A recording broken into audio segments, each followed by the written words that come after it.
उठो, जागो और तब तक चलते रहो जब तक कि लक्ष्य को प्राप्त ना करो। ये पूरा वाक्य जब भी शुरू होता है तो देश की राजनीतिक, सामाजिक, सांस्कृतिक चेतना को जगाने की बात करते हैं। अब आप अनुमान लगाइए कि स्वामी विवेकानंद जी का जन्म कब होता है? 1895-96 के आसपास। वो पूरा का पूरा जो समय है पूरे भारतीय स्वतंत्रता संग्राम का सबसे युवा समय है, सबसे स्वर्णिम समय कह सकते हैं कि जिस समय स्वतंत्रता संग्राम अपने चरम पे था, जहां एक तरफ देश के राजनीतिक क्षेत्र में राम प्रसाद बिस्मिल साहब, गोपाल कृष्ण गोखले साहब, बाल गंगाधर तिलक जैसे रहे थे राजनीतिक स्तर पर अपनी आजादी को प्राप्त करने के लिए, और उन्हीं की अगली पीढ़ी महात्मा गांधी जी, सरदार वल्लभ भाई पटेल, पंडित जवाहरलाल नेहरू, नेताजी सुभाष चंद्र बोस के रूप में आगे बढ़ा रही थी, थोड़े से अपने विचारों को लेकर के अलग थलग होते हुए भी, लेकिन एकीकरण एक ही था, देश की आजादी। ऐसे समय में ये जो युवा विवेकानंद जी आते हैं, जिनको हम आदर के साथ अपना आध्यात्मिक गुरु मानते हैं, वह पूरी की पूरी भारतीय सांस्कृतिक चेतना को हिलोरे पैदा करते हुए नजर आते हैं।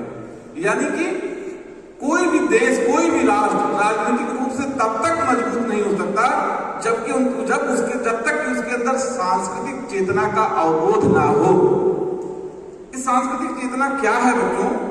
आप राजनीतिक रूप से भी सफल नहीं हो सकते जब तक आपके अंदर सांस्कृतिक चेतना ना हो। सांस्कृतिक चेतना क्या होती है?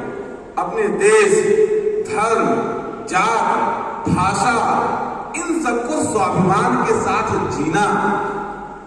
हम आपको झुका सकते हैं, लेकिन हम आपके मनोबल को तोड़ नहीं सकते अगर आप सांस्कृतिक रूप से जागरूक हैं। और ये काम स्वामी विवेकानंद जी ने किया।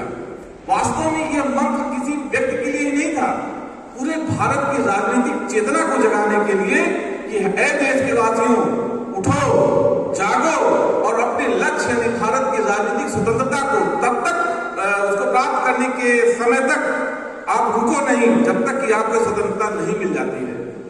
और इसका पूरा का पूरा प्रभाव ये पड़ता है कि देश में जो युवा लोग थे, उनके अंदर एक आंदोलन पैदा हो जाता है, और उसी आंदोलन की जनक कह लीजिए, उसके आंदोलन की जो देन है, हम देखते हैं स्वामी शहीद आजम भगत सिंह, चंद्रशेखर आजाद, सरदार उधम सिंह, जतीन्द्र दास, बाघा जमीन, राजेंद्र लाहिड़ी और अनेक महिलाएं आती है जो अपने देश की आजादी के लिए अपने देश को सर्वस्व अपनाएंगे, अपने प्राणों तक को न्यौछावर करती हैं और बगैर किसी सिरम के।